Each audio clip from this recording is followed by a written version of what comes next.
एक घने जंगल में बंदर, भालू और चूहा तीन अच्छे दोस्त रहते थे। तीनों हमेशा साथ रहते, खाना ढूंढते और मिलकर खेलते थे। उनकी दोस्ती पूरे जंगल में मशहूर थी। बंदर चालाक और तेज था, भालू ताकतवर और शांत स्वभाव का और चूहा छोटा लेकिन बेहद चालाक था। एक दिन तीनों ने तय किया कि वे जंगल के उस पार एक बड़ा पर्वत है, वहां जाएंगे। वहां के नज़ारे देखने का और कुछ नया करने का लालच उनके दिल में था। तीनों मिलकर सुबह सुबह चल पड़े। रास्ता लंबा और मुश्किल भरा था, लेकिन तीनों मिलकर चलते रहे।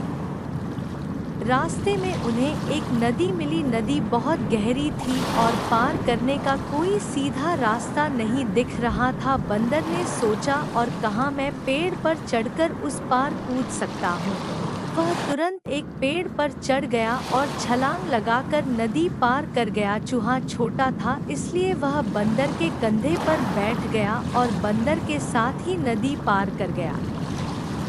लेकिन भालू नदी पार नहीं कर पा रहा था। वह बहुत भारी था और उसके पास कूदने की क्षमता भी नहीं थी। चूहा समझ गया कि भालू को मदद की जरूरत है। उसने जल्दी से एक योजना बनाई। चूहा और बंदर ने मिलकर पेड़ों की कुछ डालियां इकट्ठी की और एक मजबूत रस्सी बनाई। फिर उन्होंने वह रस्सी भालू की ओर फेंकी। भालू ने रस्सी पकड़ ली और बंदर और चूहा मिलकर उसे खींचने लगे।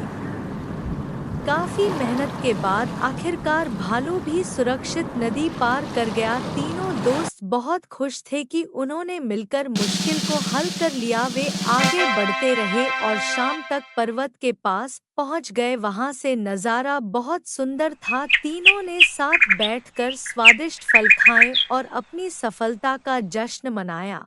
इस यात्रा के बाद तीनों की दोस्ती और गहरी हो गई। उन्होंने समझा कि चाहे मुश्किलें कितनी भी बड़ी क्यों न हो, अगर दोस्त साथ हों और मिलजुल कर काम करें, तो हर समस्या का समाधान हो सकता है। उनकी यह दोस्ती जंगल में एक मिसाल बन गई और सभी जानवर उनकी तरह एकजुट होकर रहने लगे। तीनों दोस्तों ने यह साबित कर दिया कि सच्ची दोस्ती में एकता और सहयोग सबसे महत्वपूर्ण होते हैं।